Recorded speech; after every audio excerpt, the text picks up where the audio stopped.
What's going on, everybody? My name is J.C.Albaugh and I was a Navy corpsman from 2017 to 2022. This is the last episode in a 5-part series, briefly going over my experience as a Navy corpsman. If you missed the first 4 episodes, the link is in the description below. Go ahead, check those out. And again, this video is sponsored by Legend of Yamashita's Treasure, a book written by me for you. Go ahead, pick it up on Amazon. The link is in the description below. Anyways, let's get back to the video.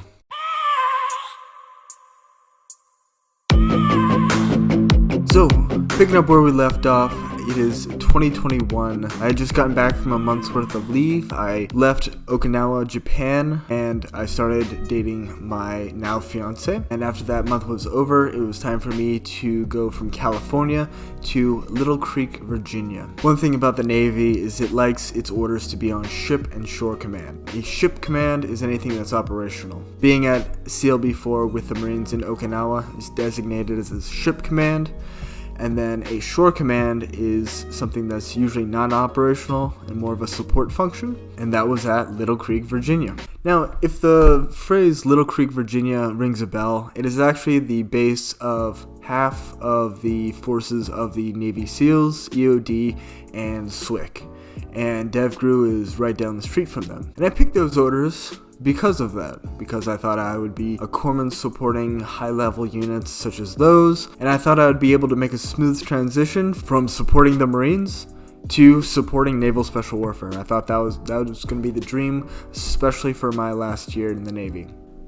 It did not turn out like that. I transferred to Boone Clinic, which was a small clinic located on the base, and I was assigned to pharmacy. Now, I am not a pharmacy technician, nor will I ever decide to be, but I checked into the command. They were running low on people in the pharmacy. I was sent there as an HM3. To give you perspective, I spent the first 3 years cultivating a sense of higher responsibility, being out in the field, a sense of brotherhood with the Marines, having that warrior skills and attributes. Though I was in a logistics battalion, I still cultivated a high level of respect there and a great reputation amongst the Marines. Now you can imagine my chagrin when the next year I am sent to Boone Pharmacy and I am relegated to putting pills in pill bottles and basically working as a retail pharmacist.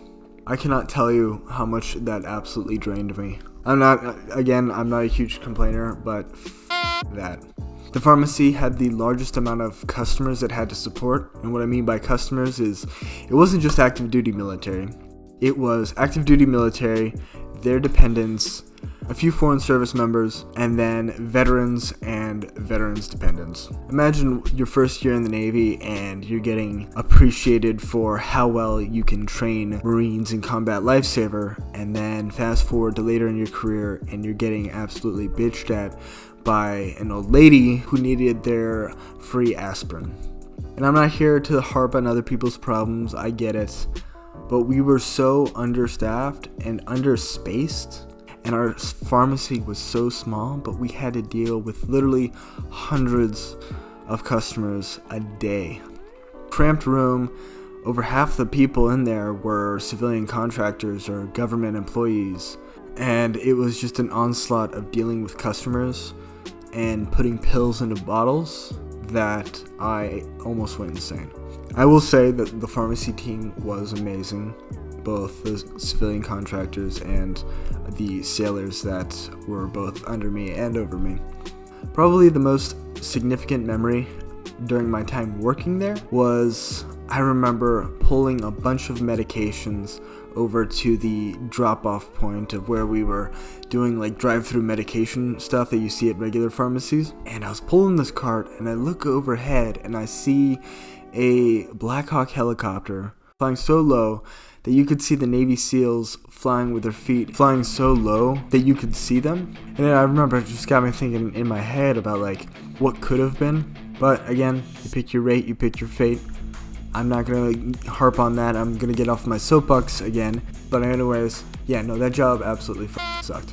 On top of the 40-hour work week, I was also getting my college degree. This actually started in late 2020 where I took one class in the introduction to political science. And then after that, I got my A and I was like, hey, I could knock out 40 credits in a year on top of a 40-hour work week, and that's exactly what I did. It was an absolute pain in the ass though. The way it was set up is I took 3 classes every 8 weeks because they were accelerated classes. I would go from work, I would either work out in the afternoon, I would try to work out in the morning before going to work. After that, I went straight to the computer and I'd start writing, start typing, start studying, and I would grind for almost a year straight trying to get my degree in political science. And I can go through another video of how to get your degree while you're actually in the military, especially using UMGC.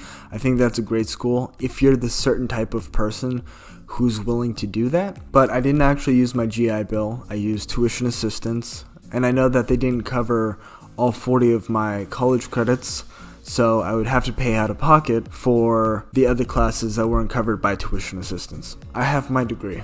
Am I using it? And then on top of that, I also had to manage a long distance relationship with my now fiance. That was also extremely difficult, but we made it work. She was able to come out around 4 times out of the year for a week at a time, or a weekend at a time. And then I was actually able to go see her for her 21st birthday in Los Angeles. So that was also another good time. I'm not gonna lie, it was tough trying to juggle all of that, but I think it made me a stronger person. It was a tough year, and I think that just the onslaught of work that had to be done at the pharmacy pushed me into a career in entrepreneurship, because I definitely got the full experience of being an employee, and I didn't like it. And now I'm willing to trade my security as an employee for my freedom to chase my own dreams and make the world a better place with my own leadership. By the end of the year, which was 2021, and going into 2022, and I was ready to leave the military, I attained my bachelor's in political science through UMGC, graduating with honors, but I don't know how they know that I cum laude. And I drove off in the distance with Boone Pharmacy in my rearview mirror with my fiance, who flew out with me, and I never looked back at Boone Pharmacy again. So do I think that being a corpsman was completely right for me? No, probably not. I mean, the value of hindsight is I could have done a lot of different things, but the value of perspective is what I learned through these experiences made me a stronger man, and it set me up for the next challenges in life in an important way. But the memories and the lessons that I learned in the Navy were valuable, and I reminisce on it sometimes. But transitioning from being a service member to being a veteran, it's important to be reminiscent, but not be so nostalgic that you're blinded by your past, and understand that it's important to move forward and embrace the new culture of what civilian life has to offer. It's been over a year since I left the Navy. I know I waited a year to make this YouTube channel, but I will say to those getting out of the military that it's a different beast. I think one of the biggest problems of transitioning into normal society, there's a significant presence of loneliness. The biggest thing you have to watch out for is the fact that you don't have that brotherhood anymore. And for those who relied on the brotherhood and relied on the fact that their best friends were just up the hallway from them, and how it changes from that to more of a self-serving society, it's going to be a little difficult. The biggest thing is to, one,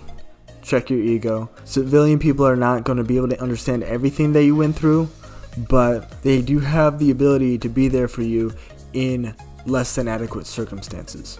Your friends in the military are going to stick by with you because you know that, because you're in the same unit as them, and they rely on you both personally and professionally. And I understand that it's different in the civilian world, and I'm not saying all civilians are going to be able to do that, but people who may not share your experiences are still able to be really great friends that you can rely on. Take this to heart. Do not feel alone when you leave the military. So I'll leave it here. If you like this video, please subscribe to this channel. It helps me out immensely. I love to talk about self-improvement through both the nerdy stuff that I like and my experiences in the military. But anyways, thank you for watching. This concludes the 5-part series. I'll be going on to do other things after this. I'll still try to talk to you about some of the stories that I had while I was actually in the Navy. Some little smaller tidbits. For love of all that is good, and a God-given duty to protect it, I'll see you guys in the next one.